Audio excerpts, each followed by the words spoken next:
I call the next one Bach, B-A-C-H-H-C-A-B. You'll see why in just a minute.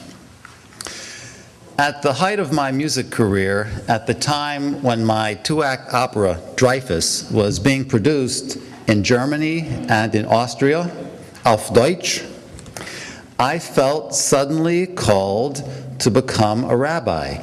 And as much as I tried, I could not shake this monumentally inconvenient idea out of my head.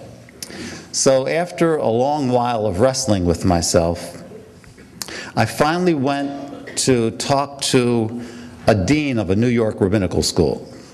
Now, the dean was an old friend of mine.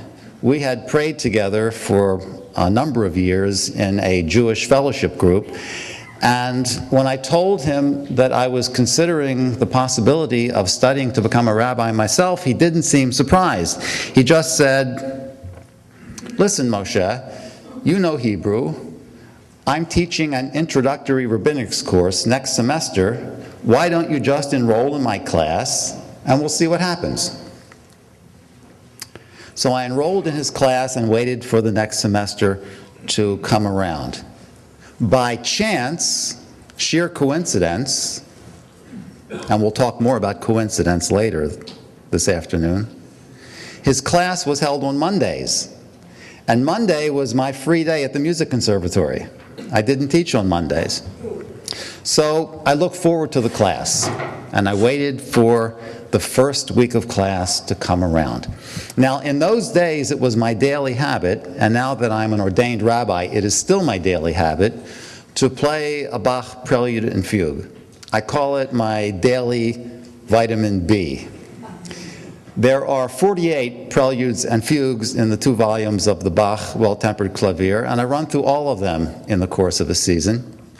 I don't remember which one it was that particular morning, the morning of my first rabbinics class, but I do recall I was running late.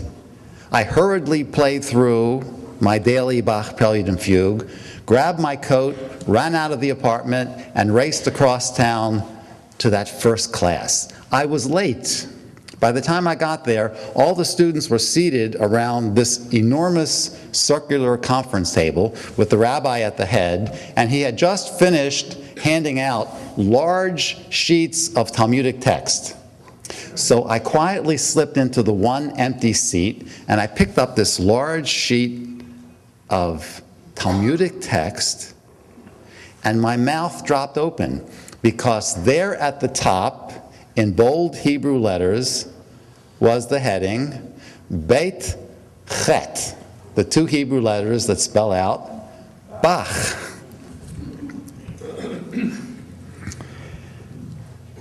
I didn't know it until that very hour, but Bach, the Jewish Bach, was one of the greatest of Talmudic commentators.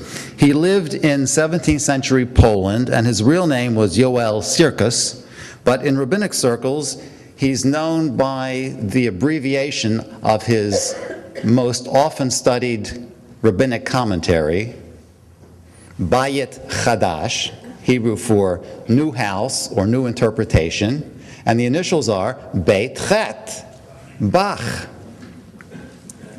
When I first encountered this Talmudic Bach, that first morning in rabbinical school, I realized that all that I had succeeded in doing in wrestling with myself the previous year was to switch from studying musical Bach, written from left to right, to studying rabbinical Bach, which is written from right to left. What became clear to me in that moment is that for all of us, life is a circle. And whether you travel that circle, your journey through life, from left to right, or from right to left, in the end you're going to wind up right back where you started. Because all the roads to self-discovery in this life can only lead you back to yourself. So there are 48 ways of illustrating this point musically, and my original thought was I would play Chronicles 48 times, and when I got through all the Bach preludes and fugues, I would retire the program. But this is now performance number 72. So what happened? What happened is I got stuck on fugue number 21 in B flat, and I've been there ever since. So here it is.